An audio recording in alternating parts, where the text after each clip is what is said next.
আগে আমরা বলবো আপনাদেরকে আপনাদের নিয়তটা কী উদ্দেশ্যে আপনারা হজ করতে যাচ্ছেন। কখনই কি নিজেকে নিয়ে ভেবেছেন যে কেন হজ করতে যাচ্ছি? কারণ প্রত্যেকটা ইবাদতের জন্য নিয়ত হচ্ছে কি ফরজ। ইন্নামাল আমালু বিন্নিয়াত, আমল এর প্রতিদান নির্ভর করে মূলত নিয়তের উপর। এবং আপনারা জানেন হিজরতের মতো এত কঠিন একটি ইবাদত। হিজরত মানে কি? হোয়াট ডাজ ইট মিন? হিজরত মানে হচ্ছে আপনার দেশ ছেড়ে আপনি অন্য জায়গায় গিয়ে চলা, মানে থাকা। আমরা তো সাধারণত আমাদের যেই এলাকায় আমরা বসবাস করি, এখানে আমার নিজেদের কোনো বাড়ি ঘর নাই, ভাড়া আমরা থাকি। 10 বছর পর্যন্ত ওই এলাকায় থাকলে ওইখান থেকে অন্য জায়গায় যাওয়া আমাদের জন্য চ্যালেঞ্জিং হয়ে যায়। মন খারাপ লাগে, কান্না আসে, এখানে রাস্তাঘাটগুলো পরিচিত, লোকগুলো পরিচিত, খুবই ডিফিকাল্ট। গত 3-4 দিন আগে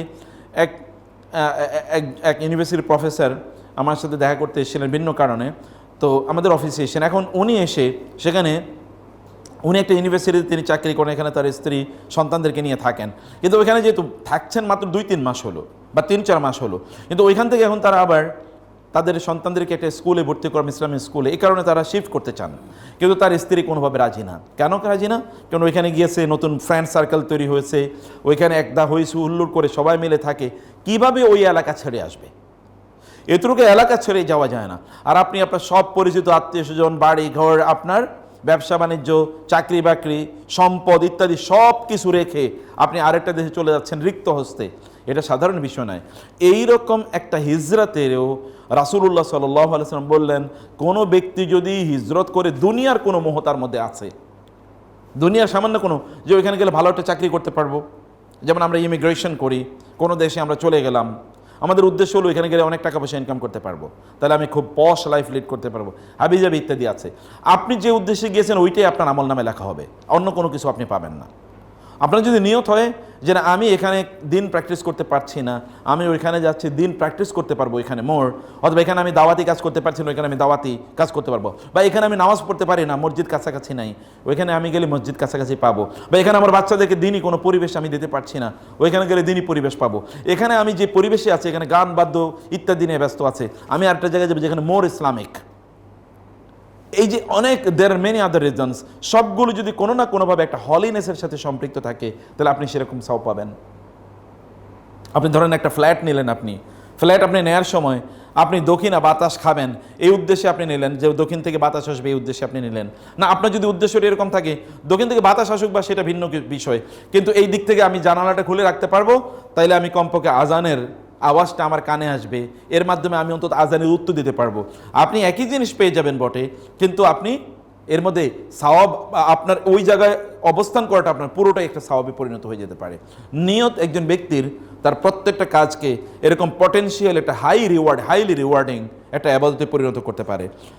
আমরা সেই জন্য বলবো শুরুতেই আপনাদেরকে চিন্তা করা যে আপনি কেন এই হজ বা উমরা করতে আপনি কেন যাচ্ছেন, এটি না আপনি একবার একটু ভাবুন, একবার চিন্তা করুন অনুগ্রহ করে।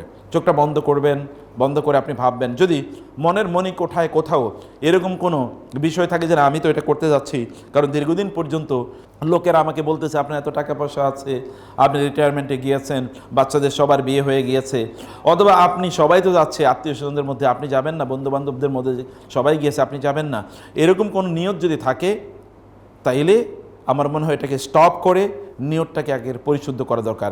Otherwise it will backfire. রাসূলুল্লাহ সাল্লাল্লাহু আলাইহি ওয়াসাল্লাম বলেছেন, কেউ যদি দ্বীনি জ্ঞানও অর্জন করে, উদ্দেশ্য হচ্ছে এটা যে মানুষকে তাহলে বলতে পারবে আমি কিন্তু অনেক পারি, আপনি অনেক বেশি দিন নিয়ে অনেক পড়াশোনা করেছেন, কারণ যেখানেই যান আপনি দিনের উপর একটা লেকচার দেন, আর মানুষ মানে ওয়াও উনি তো দেখি মাওলানার চেয়ে অনেক কিছু, তাইলেই শেষ। রাসূলুল্লাহ সাল্লাল্লাহু আলাইহি ওয়াসাল্লাম বললেন ফান্নারু আন্নার, তো ওই ব্যক্তি আসলে জাহান্নাম খরিদ করলো দ্বীনি জ্ঞান অর্জন করে। আর কোরআনে ফাওয়াইলুল লিল মুসাল্লিন আল্লাযীনা হুম আন সলাতিহিম সাহুন আল্লাযীনা হুম ইউরাউন, যারা মানুষকে দেখানোর জন্য নামাজ পড়ে তারা যাবে হলো ওয়াইল দোজখে। ওয়াইল একটা উপত্যকার নাম জাহান্নামের, কেউ কেউ বলেছেন, এরকম বর্ণনাও আছে।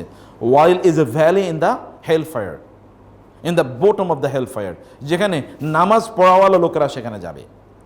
নামাজ পড়াওয়ালা লোকেরা, that is specially designated for the people those who perform their সালাহ in order to show off. রিয়া লা তুবতিলু সাদাকাতিকুম বিল মান্নি ওয়াল আযা কাল্লাযী ইউনফিকু রিয়া আন-নাস। আপনি দান সাদাকা করলেও কিন্তু আপনার জাহান্নামে যেতে হবে। কারণ কি দান সাদাকা করেছেন? To show off, to be acclaimed by the people, লোকেরা আপনাকে সম্মান করবে। আমি এই জন্য বলবো যে নিয়তকে, আমরা বলছি শুরুতেই নিয়তকে পরিশুদ্ধ করুন।